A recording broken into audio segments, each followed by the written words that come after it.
नमस्कार, आप देख रहे हैं इंडिया टीवी। मैं हूं आपके साथ विवेक चांडिल्य। नमस्कार, आपके साथ मैं हूं प्राची पाराशर। अयोध्या तो केवल झांकी है, मथुरा काशी बाकी है।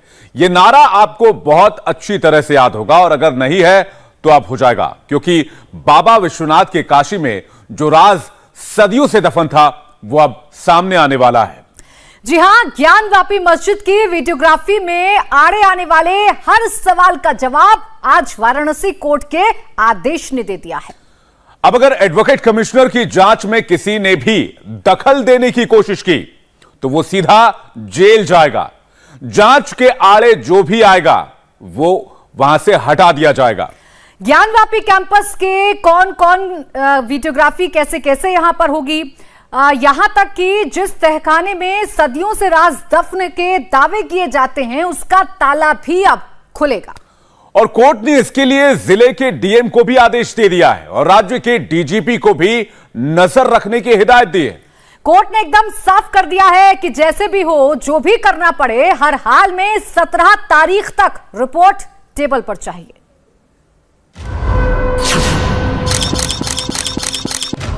ज्ञानवापी के हर राज से पर्दा उठेगा। तहखाने की भी होगी वीडियोग्राफी।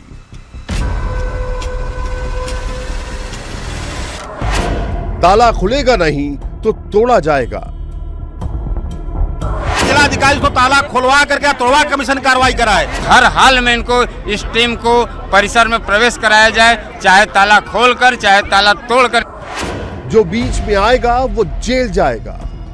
कार्रवाई में कोई विरोध करता है तो उस पर एफआईआर दर्ज करे और मुकदमे कार्रवाई करे। व्यवधान उत्पन्न करता है उसके खिलाफ सख्त दंडात्मक कार्रवाई करने का माननीय न्यायालय ने स्पष्ट आदेश कर दिया।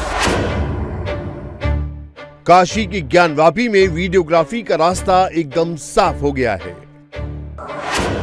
अब की बार अगर सर्वे रुका तो एफआईआर होगी। तहखाने की चाबी देने में ना नुकर की तो ताला भी तोड़ा जाएगा, और ये काम अब डीएम की मॉनिटरिंग में होगा। जितने सवाल थे सबका जवाब कोर्ट के आदेश में मौजूद है। अपने आदेश में कोर्ट ने डीएम को भी निर्देश दिए हैं और डीजीपी को भी कोर्ट ने साफ कर दिया है कि हर हाल में उसे ज्ञानवापी में वीडियोग्राफी की रिपोर्ट 17 तारीख तक अपनी टेबल पर चाहिए। कोर्ट ने आज अपने आदेश में कहा, ज्ञानवापी सर्वे में कोर्ट कमिश्नर को नहीं बदला जाएगा। अजय मिश्रा के साथ विशाल सिंह कोर्ट कमिश्नर होंगे। अजय कुमार मिश्रा और विशाल सिंह तारीख तय करेंगे। दोनों में से किसी एक के नहीं रहने पर भी सर्वे होगा। कमीशन की कार्रवाई का विरोध करने पर एफआईआर होगी। कार्रवाई का समय सुबह 8 बजे से 12 बजे तक रहेगा। 17 मई तक कोर्ट में सर्वे रिपोर्ट दाखिल करनी होगी। हमारे साथ मदन मोहन जी हैं, हिंदू पक्षी वकील। सर, क्या आदेश आज हुआ है और कितनी बड़ी जीत है ये आप लोगों के लिए? निस्संदेह हम अत्यंत हर्षित हैं। माननीय न्यायालय ने स्पष्ट आदेश दिया है और एडवोकेट कमीशन की कार्रवाई में किसी प्रकार की कमी, लूप होल न रहे, इसके नाते उसकी समस्त बाधाओं का निराकरण करते हुए स्पष्ट आदेश है। 17 मई तक इसको जमा करना है। 2 और सहायक एडवोकेट कमिश्नर रहेंगे अजय कुमार मिश्र जी के साथ, और यह संपूर्ण परिसर की कार्रवाई होगी। कहीं भी कोई बाधा उत्पन्न होता है ऐसी दशा में जिला प्रशासन, पुलिस कमिश्नरेट वाराणसी और उत्तर प्रदेश प्रशासन इसमें सहायक होगा, सहयोग करेगा। मुस्लिम पक्ष के द्वारा ये कहा जा रहा था कि पिछला जो आदेश है उसमें ये नहीं लिखा हुआ है कि मस्जिद में कहां तक जाना है, नहीं जाना है, तो वो क्लियर इस आदेश में हो गया। वो सभी समस्याओं का निराकरण, समाधान इस बार कर दिया गया। जहां ताले लगे हुए हैं वहां पे ताले तोड़ के भी बैरिकेडिंग के अंदर जाके और ये अराजक मानसिकता का निवारण कर दिया गया है। और इस विषय में यह सांस्कृतिक न्याय की लड़ाई में महादेव की कृपा हमें प्राप्त हुई है। अच्छा सर, ये बताइए कि सिर्फ 5 दिन का वक्त बचा हुआ है जब तक रिपोर्ट देना है। इस 5 दिन में सर्वे कब होगा, इसके बारे में कोई डिटेल? तिथि निर्धारित नहीं है, बैठक होगी, उसमें तय किया जाएगा कि कब चला जाएगा। अच्छा, ये 2 और को एडवोकेट कमिश्नर नियुक्त किए, वो कौन है? इसमें 2 विशाल सिंह और अजय कुमार एक और भी हैं, वो 2 अजय कुमार हैं और एक विशाल सिंह। जी जी, एक अजय एक विशाल। अच्छा, ये बताएं कि आप लोग कितने आशान्वित है? जो मांग की गई थी वो अब पहले से आशान्वित थे कि ये सारी बात मांग? निस्संदेह अब तो हम और आशान्वित हैं, क्योंकि कोई भी मिन में किंतु परंतु का समस्त समाधान कर दिया गया है। एक बड़ा आरोप ये लगाया जा रहा था मुस्लिम पक्ष के द्वारा कोर्ट कमिश्नर के ऊपर में कि वो खरोंच रहे थे, वो सबूत के साथ छेड़छाड़ कर रहे थे, तो उसके बारे में कुछ आदेश होता तो उनको हटा दिया गया होता, उनका तो और बल प्रदान कर दिया गया, तो और सहायक नियुक्त कर दिए गए। वाराणसी कोर्ट के फैसले के बाद वीडियोग्राफी का रास्ता एकदम क्लियर हो गया है। मां श्रृंगार गौरी पक्ष को लेकर 8 महीने पहले कोर्ट में याचिका लगाने वाली वो महिलाएं जिनकी अपील पर वीडियोग्राफी का आदेश हुआ, वो अभी से इसे अपनी जीत मानकर चल रही हैं। कमिश्नर की जांच होगी और अब सब फैसला सत्ता को फाइनल होगा। क्या लग रहा है आज सपना साकार हुआ आप लोगों का? आज सम्मान जीत हुई, हम लोग की बहुत बड़ी जीत हुई है। हाँ बिल्कुल प्रसन्न है। आज फैसला है, कमीशन फिर से शुरू होगा और अजय मिश्रा को हटाया नहीं जाएगा और एक लोग और रखाए हैं विशाल सिंह, दोनों लोग मिलकर कमीशन करेंगे और 17 मई तक रिपोर्ट देना है उनको। और जिला अधिकारी को आदेश है कि आप ताला तोड़ के मतलब दिखाइए, अंदर जाइए, दिखाइए। बहुत दूसरी जीत है, अभी हम लोग की सामान्य जीत है, अभी और जीत बाकी है।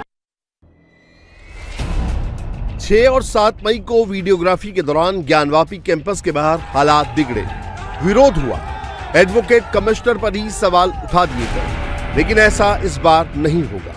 कोर्ट ने साफ साफ कहा है जो बीच में आएगा उस पर कार्रवाई की जाएगी। हमारे सहयोगी भास्कर मिश्रा ने एडवोकेट कमिश्नर अजय कुमार मिश्रा से भी बात की। आपको लेके बहुत मुस्लिम पक्ष के द्वारा आपत्ति उठाई गई थी, उसके बारे में आज ये हुआ कि आपके साथ और 2 लोग होंगे जो एडवोकेट कमिश्नर होंगे। न्यायालय का जो आदेश है उसका पालन होगा। क्या लगता है क्यों आपको एक तरह से टारगेट किया गया था इस मामले में? अब ये नहीं बता सकता, टारगेट कोई भी कर सकता है। सर कितना वक्त आपको चाहिए सर्वे करने के लिए? हालांकि 17 तारीख तक का समय दिया गया है, कितना वक्त चाहिए होगा पूरे परिसर में सर्वे करने के लिए? 17 तारीख उसमें न्यायालय ने निश्चित किया हुआ है, 17 को रिपोर्ट करनी है। लेकिन वीडियोग्राफी और बाकी चीज में कितना वक्त आपको चाहिए होगा? चाहे जो भी करिए 17 तारीख तक रिपोर्ट देना है, लगातार करना हो लगातार करिए। समय भी निर्धारित किया हुआ है न्यायालय ने 8 से 12। अच्छा, एक बड़ी परेशानी आप लोगों के सामने ये थी कि बैरिकेडिंग के अंदर नहीं जाने दिया जा रहा था। इस बार हालांकि आदेश में ये लिखा गया है कि प्रशासन और सरकार जिम्मेदारी संभाले और रोका ना जाए कमीशन को, तो आपको लगता है कि इस बार शायद वैसी स्थिति ना आए? आदेश तो दिखता नहीं है। कितनी बड़ी परेशानी आप लोगों के लिए थी 2 दिन, वो 2 दिन जब अंदर आप लोग सर्वे करने की कोशिश कर रहे थे और रोका गया था? ऐसा कुछ नहीं था, क्योंकि हम लोग वहाँ आदेश के पालन में ही गए थे। लोगों ने कहा कि नहीं आदेश नहीं है, हमने कहा ठीक है सर क्लेरिफिकेशन करवा लीजिए आप लोग जो है। अपना वादी और वादी ने अपना क्लेरिफिकेशन करवाया है। अच्छा, वो मेरा काम नहीं था। अच्छा, 2 और आपके सहयोगी आपके साथ में होंगे, क्या लगता है इससे काम संपादित करने में और आसानी होगी? एकदम होगी। अकेले से मैं जहाँ अकेला था वहाँ 2 हाथ और हो गए, इसमें बुराई क्या है? ये तो और अच्छी बात है। मैं तो न्यायालय भी रहती तो स्वयं रहती तो ज्यादा अच्छा रहता जी। मतलब एकदम साफ है, ज्ञानवापी के हर रात से पर्दा उठने वाला है। कैंपस की पूरी वीडियोग्राफी होने वाली है। उस तहखाने का भी ताला खुलने वाला है जिसमें हिंदू पक्ष मंदिर और मंदिर के अवशेष होने का दावा करता आया है। देवी देवताओं की मूर्तियां होने का दावा किया जाता है। एक एक फोटो, एक एक वीडियो 17 तारीख को कोर्ट में जज साहब की टेबल पर पहुंचने वाला है। कुल मिलाकर जिस राज पर सदियों से पर्दा डालने की कोशिश की जा रही है वो बेपर्दा होने वाला है, या फिर कहें कि बाबा विश्वनाथ के नंदी का इंतजार अब खत्म होने वाला है। काशी के बाद बात भगवान श्री कृष्ण की जन्मभूमि मथुरा की। आज मथुरा के लिए भी फैसले का दिन था। इलाहाबाद हाईकोर्ट में श्री कृष्ण जन्मभूमि ईदगाह विवाद को लेकर आज सुनवाई हुई।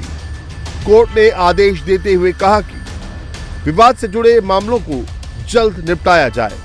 4 महीने में सभी मामलों पर फैसला दिया जाए। सुन्नी वक्फ बोर्ड शामिल ना हो तो एक तरफा फैसला दे। मथुरा के श्री कृष्ण जन्मभूमि विवाद मामले में आज इलाहाबाद हाई कोर्ट ने एक बड़ा फैसला दिया है। इलाहाबाद हाई कोर्ट ने मथुरा की कोर्ट को ये निर्देश दिया है कि वो श्री कृष्ण जन्मभूमि विवाद से जुड़ी हुई जो भी अर्जियां हैं उनका जल्द से जल्द निपटारा करें। इलाहाबाद हाई कोर्ट ने इन अर्जियों के निपटारे के लिए 4 महीने की अधिकतम समय सीमा भी तय की है और मथुरा की कोर्ट को कहा है कि इन 4 महीने के अंदर जितनी भी अर्जियां इस श्री कृष्ण जन्मभूमि विवाद को लेकर दाखिल की गई है उन पर सुनवाई करके जल्द से जल्द उनका निस्तारण करें। और साथ ही साथ हाईकोर्ट ने यह भी कहा है कि सुन्नी वक्फ बोर्ड या फिर दूसरे पक्षकार अगर सुनवाई में शामिल नहीं होते हैं तो मथुरा की कोर्ट इस मामले में एक पक्षीय फैसला भी दे सकती है। मथुरा को लेकर भी वही विवाद है जो काशी विश्वनाथ में मौजूद ज्ञानवापी मस्जिद को लेकर किया जाता है। हिंदू पक्ष का दावा है कि मथुरा में श्री कृष्ण की जन्मभूमि पर बने मंदिर को गिराकर मस्जिद बनाई गई। औरंगजेब के आदेश पर मंदिर गिरवाकर मस्जिद का निर्माण करवाया गया था। हिंदू पक्ष दावा करता है कि आज भी मस्जिद के नीचे राजा कंस का कारागार मौजूद है और इतिहास के दस्तावेजों में इसके प्रमाण भी मौजूद है। ये सवाल इसलिए भी उठता है क्योंकि शाही ईदगाह मस्जिद में स्वास्तिक का निशान बना है, ओम का निशान भी बना है और तो और शाही ईदगाह मस्जिद में कमल के निशान भी बने हुए हैं। अगर वाकई ये ईदगाह है तो हिंदू धर्म के निशान आखिर यहाँ क्यों मौजूद हैं? श्री कृष्ण जन्मभूमि विवाद को लेकर याचिका दाखिल करने वाले वकील महेंद्र प्रताप सिंह हमारे साथ हैं। सर, आपने जो याचिका दाखिल की थी वो क्या मांग आपने की थी और बताया जा रहा है सबसे पहली याचिका आपने दाखिल की थी? देखिए, सबसे पहली जो सूट फाइल किया गया हमारे द्वारा 23 दिसंबर 2020 को फाइल किया गया और उसी दिन माननीय न्यायालय के द्वारा से स्वीकार कर लिया गया और उस पर जब से विधिवत रूप से ट्रायल चल रहा है और हमने इसके लिए बाबत 3-4 एप्लीकेशनें भी दी थी जिसमें हमने माननीय न्यायालय से अनुरोध किया था कि वहाँ कोर्ट कमिश्नर जाए और जो वहाँ की यथास्थिति है उसकी फोटोग्राफी वीडियोग्राफी कराई जाए। और हमने एक एप्लीकेशन ये भी दी थी कि जो शाही ईदगाह की जो प्रबंध तंत्र है उसे बर्खास्त कर दिया जाए और वहाँ पर रिसीवर की नियुक्ति की जाए। और एक हमने एप्लीकेशन दी थी कि आर्कोलॉजिकल सर्वे इंडिया को आदेशित करें कि वहाँ जाए और जीपीआर सिस्टम और जियो रेडियोलॉजी सिस्टम से वहाँ की डगिंग करा करके वहाँ की एक्चुअल वस्तु स्थिति है उसकी पता किया जाए, क्योंकि 1852 से 1863 तक वहाँ खुदाई कराई गई थी और जनरल कनिंघम ने खुदाई कराई थी जिन्हें आर्कोलॉजिकल सर्वे ऑफ इंडिया का जनक कहा जाता है, फादर ऑफ आर्कोलॉजी। तो उन्होंने खुदाई कराई थी और वहाँ हिंदू विग्रह निकले थे। तो हमारा यही कहना है कि वो 13.37 एकड़ जमीन है जो खसरा नंबर 825 की है, खेवट नंबर 255 है, जो टोटल एरिया है वो हिंदू पक्षकारों की है, वो हिंदू पक्षकारों को मिलनी चाहिए। तो इसी को लेकर के हम बराबर न्यायालय में गए थे और न्यायालय में हमारी एप्लीकेशन चल रही है और हमारा ये कहना है कि उसकी दीवारों पर शंख चक्र कदम ये पदम के हैं, ओम है, श्वास के, ये सब बने और ये लोग उसको तोड़ करके अलग हटा रहे हैं वहाँ से। तो अगर इनको ये हटा देंगे तो नेचर ऑफ द प्रॉपर्टी खत्म हो जाएगा, करेक्टर ऑफ द प्रॉपर्टी खत्म हो जाएगा, क्योंकि 15 अगस्त 1947 की यथास्थिति तो जब रहेगी जब इसको इन एविडेंसेस को ये रहने देंगे। और प्लेसेस ऑफ वर्शिप एक्ट की बात करते हैं तो प्लेसेस ऑफ वर्शिप एक्ट का वो ये है कि सेक्शन 4 देखिए, 4 में ये एक्सप्लेन किया गया कि 15 अगस्त 1947 को उस प्रॉपर्टी का स्टेटस क्या था। तो 15 अगस्त 1947 को स्टेटस ये था कि उसकी दीवारों पर शंख और चक्र सब बने थे। तो वो मस्जिद नहीं, वो मंदिर है और जब मंदिर है तो मंदिर रहना चाहिए, क्योंकि भगवान का मूल गर्भगृह तो वही भगवान वहीं प्रकट हुए थे। तो हमारा यही बार बार कहना रहा है कि ये 13.37 एकड़ हिंदू पक्षकारों की जमीन है, करोड़ों करोड़ों हिंदू की आस्था का सवाल है, श्रद्धा का सवाल है, तो वो प्रॉपर्टी हमको मिलनी चाहिए। इसी को लेकर हम कोर्ट में गए और न्यायालय में ये ट्रायल चल रहा है। हिंदू पक्ष की साफ मांग है कि कोर्ट कमिश्नर नियुक्त किया जाए, शाही ईदगाह मस्जिद का सर्वे हो, मस्जिद के अंदर वीडियोग्राफी हो, जन्मभूमि पर बनी मस्जिद हटाई जाए, विवादित जगह खुदाई करवाई जाए, 13.37 एकड़ भूमि जन्मभूमि ट्रस्ट को सौंपी जाए। मथुरा की ईदगाह मस्जिद में तमाम सबूत मौजूद हैं, तस्वीरें भी सामने हैं, लेकिन ईदगाह कमेटी इसे मानने से साफ इनकार कर रही है। ईदगाह कमेटी को ये निशान ईरान और अफगान की स्थापत्य कला के नजर आते हैं।